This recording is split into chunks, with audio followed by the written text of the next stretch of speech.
Besimtarët musliman po festojnë këtë të premte Fitr Bajramin, duke përmbyllur muajin e madhërisëm të Ramazanit. Mira besimtar musliman u mblodhen mëngjesin e sotëm në sheshin Skënderbej në Tiranë për të kryer faljen e namazit. Në mesazhin e tij, kreu i komunitetit musliman të Shqipërisë, Bujar Spahiu, tha se lutjet tona shkojnë për njerëzit që vuajnë në zonat e konfliktit.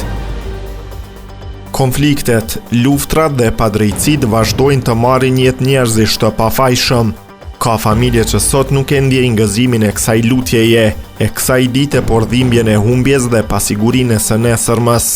Në këtë ditë të bekuar, lutjet tona shkojnë për të gjithë ata që vuajnë, për fëmijët që rriten mes frikës dhe zhurmës së luftës, për nënat që presin me ankth një lajm për bijtë e tyre dhe për popujt që kërkojnë paqe dhe drejtësi, u shpreh Spahiu.